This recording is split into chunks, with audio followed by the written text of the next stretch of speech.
concreto de qué beneficia a los trabajadores? Un ejemplo concreto.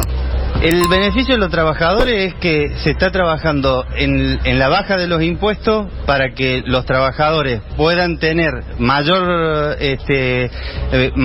Hoy sumaron impuestos. Sí, se está trabajando en la baja de los impuestos para que los trabajadores puedan tener mayor libertad a la hora de generar trabajo.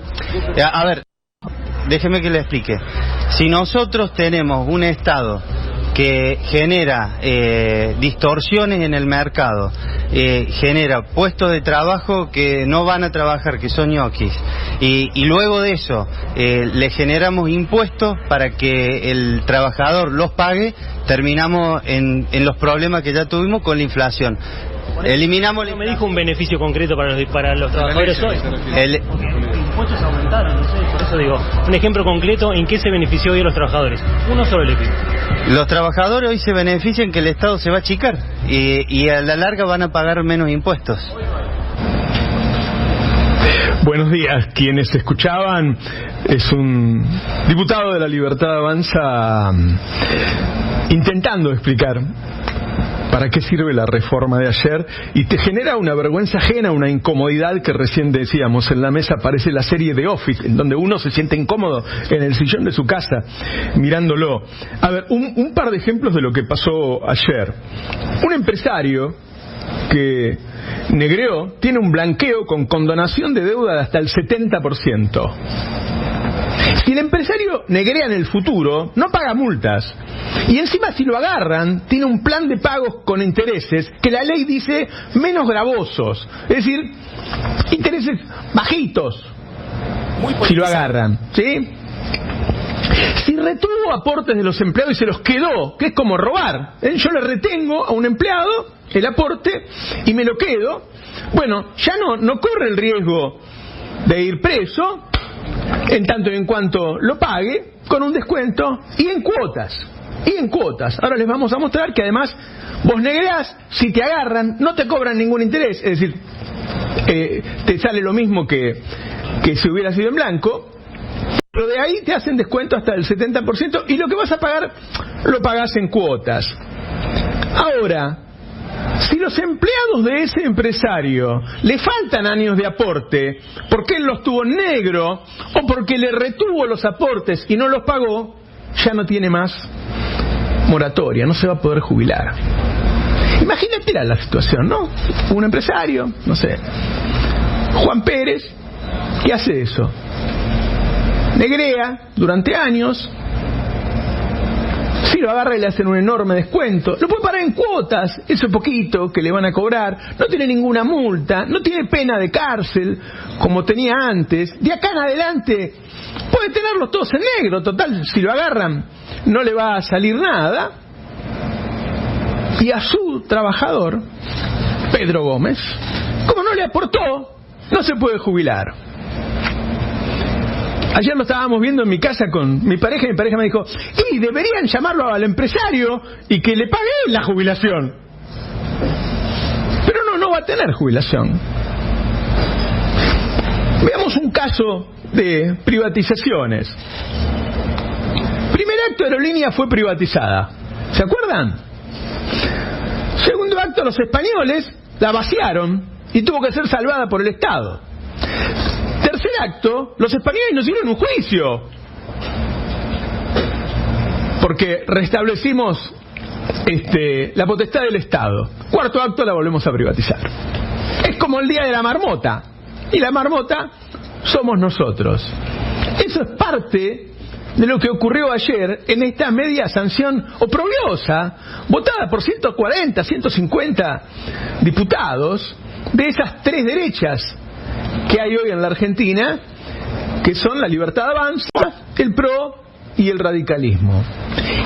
Para buscarle el lado amable, el lado positivo, lo que yo diría que esto que va camino al fracaso, un tiempo más, un tiempo menos, esto se va a caer, bueno, va a dejar la posibilidad de que el campo popular demuestre, no sé si para siempre, pero por lo menos por un buen tiempo, que todos estos tipos son abominables. Y que la gente entienda que lo que le venden es Desprotección es estafa. No hablemos de protección. Si yo le descuento a un empleado el aporte y me lo guardo yo, me lo quedo en el bolsillo y me compro la 4x4 y el tipo después no se puede jubilar, yo le robé como roban celulares en la esquina. Se lo robé. Pero no solo no voy preso si me agarran, no solo no me cobran multas, no solo me cobran intereses no gravosos, como dice la ley, sino que me hacen hasta un 70% de descuento. Está en oferta negrear. Oferta negrear. Eso votaron ayer. Y la verdad es que yo miré los medios a la noche y no vi nadie que explique ley por ley qué pasó ayer. ¿Qué pasó ayer? Bueno, ayer se legalizó el afano. Ayer se legalizó el afano. Por eso cuando le pones un micrófono no pueden explicar nada. Buenos días, ¿qué tal? ¿Cómo están? Buen día, Roberto. Hace un rato hablamos con uno de los que prestaron el voto, un diputado cordobés. No lo prestaron, lo vendieron. Bueno, lo vendieron. Sí, o lo pusieron en consignación en todo caso. Y fue tan así que cuando le preguntamos por qué, por ejemplo, habían votado para eliminar a la moratoria de los jubilados, solamente pudo contestar hablando de kirchnerismo y se puso visiblemente nervioso y no pudo continuar la entrevista porque no hay argumentos. Porque no... A ver, ese problema lo tienen muchos países. ¿Ves lo que le pasa con los franceses? Los franceses tienen una cantidad de trabajo negro muy bajito. Ahora, si vos tenés, como nosotros tenemos, 43% de trabajo negro ahora, ¿cómo le podés decir al jubilado que no va a cobrar nada? Y no decirle nada al empresario que no está pagando. ¿Entendés? Si vos llegás a un momento y decís, che, la verdad que la guita no alcanza porque tenemos muchos jubilados, tenemos poco trabajo, bueno, alguna solución tenés que encontrarle. No sé si vas a extender la edad. Cuando el kirchnerismo, digamos que democratizó las jubilaciones, la verdad que utilizó guita del mismo sistema. No sé si se acuerdan que congelaron los haberes de los que ganaban un poco más que la mínima, no ganaban mucho más que la mínima, y se usó una redistribución interna que a mi juicio en ese momento yo lo consideré injusta, porque no se fue y se le cobró al que más tiene para subir las jubilaciones. Ahora, con el tiempo, la fórmula hizo que, como estaban atadas a los salarios, a los ingresos del ANSES, las jubilaciones más o menos mejoraran. Y como tenías dos, porque la mayoría de los hogares tenían o jubilación y pensión, o dos jubilados, más o menos funcionó. Hay otros países donde no está funcionando y es cierto. Ahora acá la culpa está clara. Hay un montón de gente que negrea todo y que tiene una casa en Cariló, una casa en Punta del Este.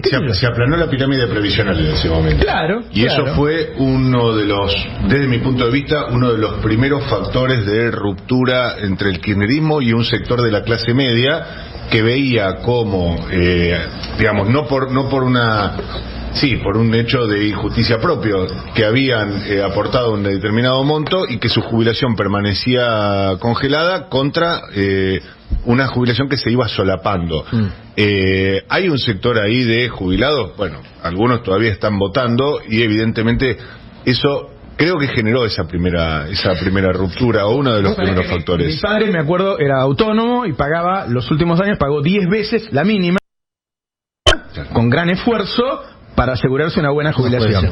Le hicieron eso, hizo juicio, apelaron y mientras esperaba, ¿qué le pasó? Se murió. Sí, claro. Vos sabés que vos preguntabas recién y me parece muy interesante la pregunta. ¿Qué pasó ayer? Ayer se le dio mediación a un proyecto de ley que impedirá que 9 de cada 10 mujeres accedan a la jubilación. Ayer se le dio media sanción a un proyecto de ley que permite la enajenación absoluta de los hidrocarburos y de los recursos mineros. Cuando digo enajenación es la libre disponibilidad para quienes lo explotan, que en general son explotaciones concesionadas. El Estado le da a un privado la posibilidad de explotar con beneficios adicionales. Ayer se le dio media sanción a un proyecto que le da beneficios extraordinarios a aquellos que hagan inversiones por encima de los $200 millones, inversiones que involucran a la timba financiera. Por lo tanto, probablemente quienes primero y más rápido accedan, si es que se aprueba el RIGI, finalmente son los especuladores, no la inversión productiva. Pero si quisieran hacer inversiones productivas en minería o en hidrocarburos, también van a tener beneficios extraordinarios. Ayer se eliminaron derechos laborales básicos por ejemplo, derechos humanos, no solamente laborales. Los empleados públicos tienen impedido, por ejemplo, la identidad política. Asombroso. Por eso se le dio media sanción a un proyecto de ley con esas características. Muy liberal, ¿no? Bueno, y también se aprobó un impuesto al tabaco. ¿De qué hablan hoy los medios del sistema? ¿El impuesto al tabaco? Y claro, del escándalo en torno a un impuesto que involucra un lobby, como si hubiese habido un solo lobby. Convengamos que había muchos diputados que actuaban como si eso hubiera sido lo más importante de los 200 capítulos también. Pero porque les iba a muchos el patrimonio individual. La financiación de la próxima campaña y demás. Pero el patrimonio político, siempre me refiero, cuando hablo de patrimonio individual, me refiero al patrimonio político. Laura. Era casi como una obra, yo sentí que fue casi como una obra de teatro, ¿no? Yo creo que a diferencia de febrero lo que vimos es una sesión organizada, planeada, seguramente no directamente por Martín Menem. Yo creo que el PRO organizó un poquito más y eso mostró también por qué quizás Pichetto tuvo menos protagonismo en la sesión. Pero yo lo que sentí era, digamos, lo que se llama, y que creo que hay que empezar a dejar de llamar oposición dialoguista, diciendo, bueno, yo quiero hacer esta y esta y esta modificación. No la acepto. Bueno, votemos. Y se votaba. Bueno, a los gritos diciendo no, porque vamos a imponer que se termina la casta con la ley del tabaco. Gran victoria. ¿Y el resto que acaba de pasar? No era casta.